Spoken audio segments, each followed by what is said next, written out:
Were you in fact denied parenting time on those 3 days? I was. And tell me what happened. I drove up Jackson as I always do. No one came. I always there 20 minutes early. I stay at least until about 6:45 or 7. Every time they did not appear. A couple of times was the weekend of the NFL draft. Was, I believe, the first incident where they just flat out said she's not coming. I let them know, like, as per usual, because this has been a thing going on 3 years and it's continued to be since, that they can't do this.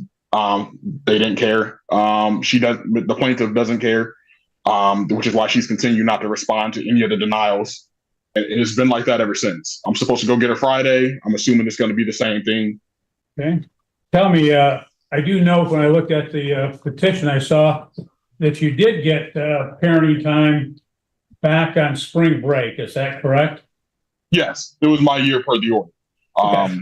Well, just tell me, how did the spring break parenting time go? I didn't get to go with her, but I got to send Kinley to Pigeon Forge. She got to ride a bunch of rides, swim in a heated pool. Before she left, we had to do most of the usual stuff we do, go watch movies, play games with her cousins. And when she came back, got to do more of the same. She was really broken down because the 2 days before her spring break started, it was her birthday, and she was bawling her eyes out because she said her mom didn't do anywhere near as much for her as she did for her other. Right here, the judge is trying to clarify something critical: what parenting time actually means in practice. Legally, parenting time isn't just about providing experiences or paying for trips, it's about direct, physical time spent with the child. Notice how the father emphasizes that he paid for the trip and made sure she had fun, but the judge keeps steering back to whether he was actually present. That distinction matters in court.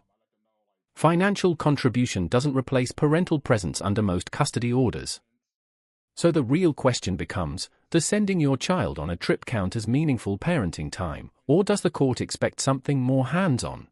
She did for her other two siblings. Okay. So even though I couldn't go, I made sure she could. Okay, so you were in Pigeon Forge? I didn't get to go. No, I just sent her. She went for about 4 days. Okay. I paid for her to go.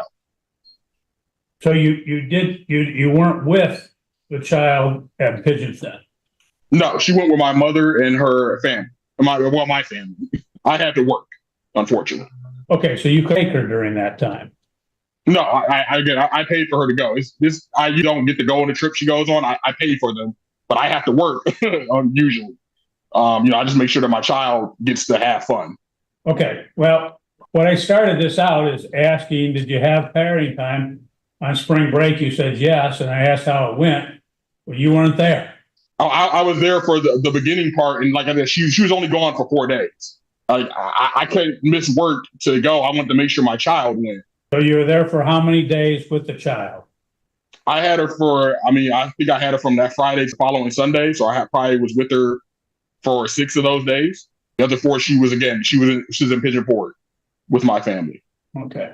And during the time, if you had her for 6 days, during the 2 days that you had her, how did things go? Amazing as always. Me and Kinley don't ever have a bad time. I can't recall a time where we had. And what did you do and what happened? Just tell me a little bit, explain what the relationship was with the child at that time. Me and Kinley have a great relationship. She's my best friend. I've attested to that in court plenty of times. We watch movies, we play video games together. She has cousins here who are very close to her in age that I take her to spend time with. They usually either I go over to my cousin's house so she can play video games with them and watch movies, do different things. Or I take her different places. We also own a hot dog cart where we do a lot of kid-friendly events that she gets to go to for free. That weekend, we weren't running a hot dog cart, but we went to see a couple of movies. Other than that, she shops at Five Below nearly every day. We went to do that. Pretty much the usual thing we do is just whatever Kinley wants to do and hang out. When you were with the child, explain to me, did you, I guess, demonstrate to her, was there a relationship with her? I mean, were there any hugs, kisses? How would you explain any of that? She's my daughter. We hug. There's nothing other than that. Usual thing. She usually grips me as soon as she gets in the car.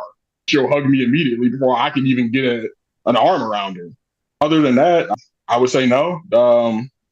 She's my one and only child. I've been in her life since she was 1 year old.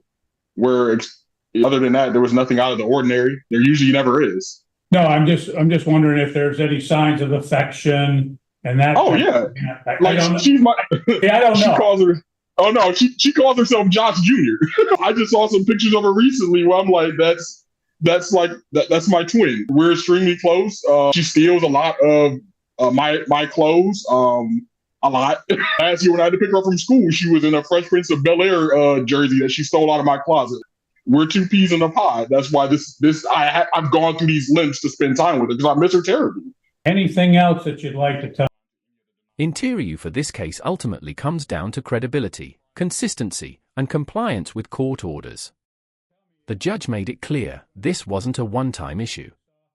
There was a documented history of missed parenting time, prior contempt findings, and repeated violations.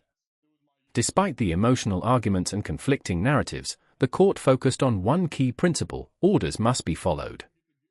And in a dramatic move, the judge held the mother in contempt and ordered immediate enforcement, even remanding her into custody until the child is returned to the father. That's a powerful reminder of how seriously courts take parenting time violations.